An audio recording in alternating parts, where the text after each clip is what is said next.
One of the most exciting times in a young rhythmic gymnast's life is the first set of apparatus that she gets. So ROMsport has this amazing deal on right now. They're trying to help athletes stay engaged during this COVID-19, and they have a deal for this gymnastics set.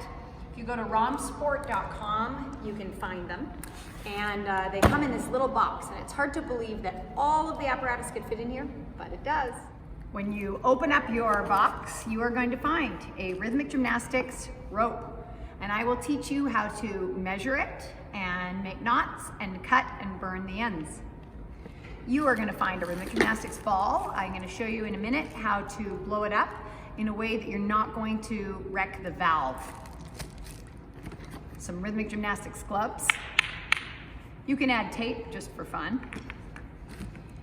And pieces of a rhythmic gymnastics hoop.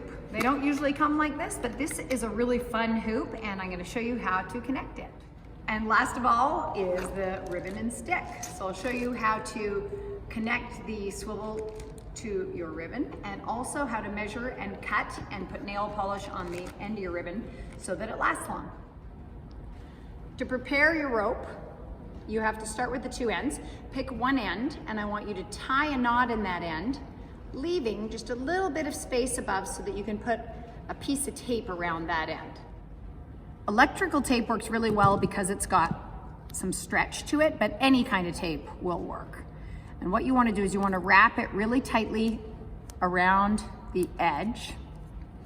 And when you're done, this end over time will fray. So what you do is you just get a grown-up to hold it over a flame so that the edges melt. There's a little bit of plastic inside the rope, at least in most kinds, and it will sort of fuse that all together.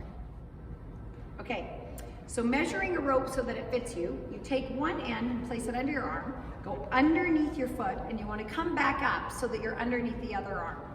Some people like it long enough to do that with both feet on the rope, and other people like it to come more to about this height. That's a matter of preference. These ropes, which are beginner ropes, tend to sort of shrink over time because they sort of compress. So you might want to go a little longer rather than shorter when you cut your first rope. After you've measured your rope and you have put another piece of tape on this side, you're ready to cut your rope.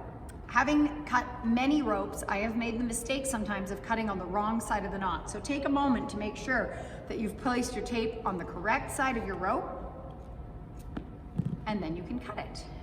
This end is going to be especially likely to fray because there is no burning on the edge at all yet. So you want to burn that edge till it's a little bit burnt, like that. And as soon as that is done, your rope is ready to use. What you want to do is always keep your rope in a dry place away from your cats and dogs. So a Ziploc or a Tupperware where you could fit this is an ideal spot to take care of your rope when you're not using it. All right, ready to put together our hoop. So these hoops have a small end and it fits inside a bigger end, and they're not super easy to push together. So you end up sometimes having to get two people and you clip it together like that. When you're done, this is what it looks like. For younger kids, I always try to put an opposite color across so that they can have reference points for understanding the two different sides of the hoop. This one has all three colors. Some of them come with two colors and some of them actually just come with one. You don't get to pick, they just send you a box. And in this case, there's 6 pieces because it's for a smaller child's hoop. When they get taller, there are additional pieces that you can add in. So there's up to 8 pieces that you can put, which makes the hoop a little bit larger. When you want to pump up your ball, it might be kind of flat when you first get it. They come in these sort of packages. I'm using one of our recreational balls because I don't think I should be sharing my spit with any of the brand new balls given COVID-19. So you actually have to use some kind of lubricant. So they actually sell some kinds of lubricant you can use, or you can just lick the needle of your ball pump before you insert it.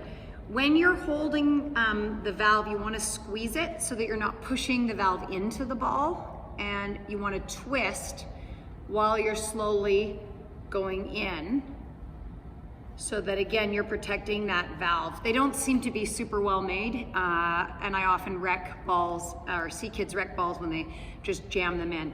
And then you just want to pump it up. You want to pump it till it's a little bit more firm than you think, especially if it's just been like this, because they have sort of a UFO shape at first until they get rid of that ridge. You can see that this one still has a little bit of a ridge even though we've been using it for a while. When you're done and you feel like it's at a good firmness, you can hold your pump up and slowly just spin the ball off. And any pump will do for a recreational ball. This sort of kind that you use for your basketball or volleyball will probably work just fine. And when you get a competitive ball, make sure you get us to do it with a real rhythmic gymnastics pump, because they are really fragile. These clubs are fine to use just as they are. Because they're a little bit slippery, I often add some tape to them. So if you look right here, next to the head, there's a little ridge, and that's usually where I would start it. Electrical tape is cheap and easy to do, again, because it's got the stretch. So I wrap it around there and then just slowly wrap up the whole club. When you're taping it, you don't want too much overlap because it just makes them heavier. And you want to use your thumb to sort of smooth it as you're going, so that you don't end up with unnecessary ridges. These ribbon sticks don't come with any grip on them. I like to put a little grip onto them. You can buy grips, or again, you can just use electrical tape to create a mini grip, or you can also use medical tape and just tape the edge up. Now that I have a little grip made for myself, I can attach my stick to my ribbon. It's just like a safety pin. You open it up and put it on. Sometimes they come open, and you can actually just use a little bit of clear kind of Scotch tape to tape that shut if you're having that problem. These ribbons are a lot of fun. They come in different lengths. What you want is, for a senior athlete, it needs to be 6 meters or more from this spot to the end of the ribbon. For a junior, it needs to be 5 meters. For a novice, which is a 10 to 12-year-old, it needs to be over 4 meters. And for beginners or recreational, anywhere from 3 to 5, depending on how tall you are and how much you like undoing knots. As you can see, these ribbons come with a small seam. The ribbon has been folded over twice and stitched. If you need to cut your ribbon, you get your parent to measure it for you and cut it, and then put a little bit of clear nail polish or fray check on the edge to make sure it doesn't fray.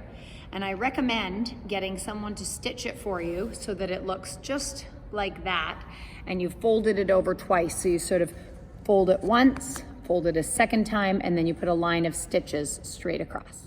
Ribbons, like ropes, don't like getting wet. So I recommend keeping them rolled up. You can roll them around an old toilet paper roll, or just roll them up over your fingers and put them into a Tupperware or a Ziploc bag when you're not using them. These ribbons are a little bit scratchy. You might even notice you get almost like a paper cut from them. If I was going to replace one item in this package, the first one I would choose would be to upgrade to a full competitive ribbon, just because they actually feel a lot nicer and don't scratch. Set of apparatus is ready to go. Find a safe place where you can play, experiment, and have fun. Enjoy!